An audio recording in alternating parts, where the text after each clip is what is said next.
Hi అండి, welcome to శ్రీస్ little kitchen. ఈరోజు మనం ఒక సూపర్ టేస్టీ అండ్ స్పైసీగా నాన్ వెజ్ స్పెషల్ చూద్దామండి. అదే మన బోటీ ఫ్రై. మనం ఎక్కడైనా నాన్ వెజ్ ఫెస్టివల్ ఉంది అంటే అక్కడ కంపల్సరీ బోటీ ఫ్రై అనేది ఉంటుంది. ఇది కన్ఫర్మ్.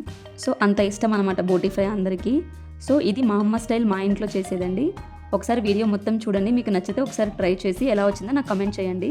ఇవి అండి బోటీకి కావాల్సినవి. సో మీరు ఈ వైట్ది ఏమంటారో నాకు తెలియదు, బట్ ఇంగ్లీష్లో అయితే టెస్టిస్ అంటారండి. అలాగే బ్లడ్, అలాగే పట్టా పేగులు అనమాట.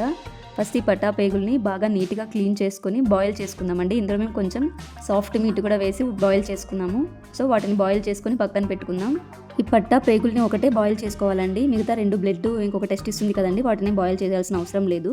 సో ఇప్పుడు స్టవ్ మీద ఒక కడాయి పెట్టి అందులో 2 నుంచి 3 టేబుల్ స్పూన్స్ దాకా ఆయిల్ వేసుకోవాలండి. తర్వాత మనం ఉడకపెట్టి పెట్టుకున్న పేగులు అండ్ అలాగే కట్ చేసి పెట్టుకున్న బ్లడ్, అలాగే టెస్టిస్ ఉంది కదండి, అవన్నీ వేసి కొంచెం మీ రుచికి తగినంత సాల్ట్ అండ్ 1 టీ స్పూన్ పసుపు వేసి ఒక 10 మినిట్స్ ఇలా ఫ్రై చేసుకోవాలి.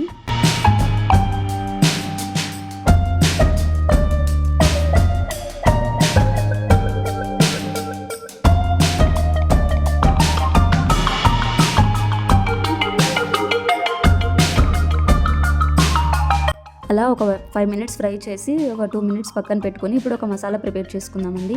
ఒక బౌల్లో ఒక 2 టేబుల్ స్పూన్లు వెల్లుల్లి, ఉల్లిపాయ, కొత్తిమీర, అల్లం అండి, ఇవన్నీ వేసి మిక్సీ చేసుకున్న పేస్ట్ని ఒక 2 టేబుల్ స్పూన్స్ దాకా తీసుకొని, అలాగే ఎండు కొబ్బరిని పేస్ట్ చేసుకొని అది ఒక 1 టేబుల్ స్పూన్ దాకా తీసుకుందాం.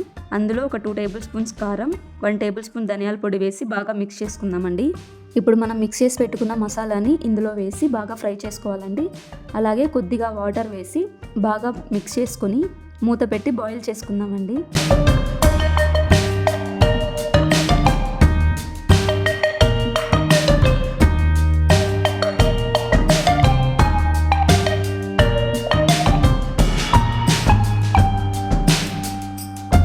అలా మధ్య మధ్యలో కలుపుతూ ఒక 20 to 25 మినిట్స్ బాగా బాయిల్ చేసుకుంటే ఇలా డ్రై అయిపోతుందండి.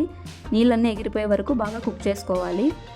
ఇలా నీళ్ళన్నీ ఎగిరిపోయిన తర్వాత ఇందులో మనం 1/2 టీ స్పూన్ దాకా మిరియాల పొడి అండ్ 1 టీ స్పూన్ దాకా గరం మసాలా వేసి బాగా కలుపుకొని ఒక బౌల్లోకి తీసుకుంటే మన బోటీ ఫ్రై రెడీ అయిపోతుందండి.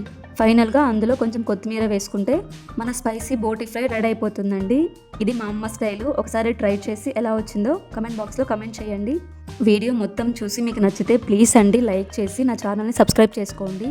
వీడియోని చూస్తున్నారండి బట్ లైక్ చేయట్లేదు, ప్లీజ్ అండి లైక్ చేయండి అండ్ సబ్స్క్రైబ్ చేసుకోండి. Thank you.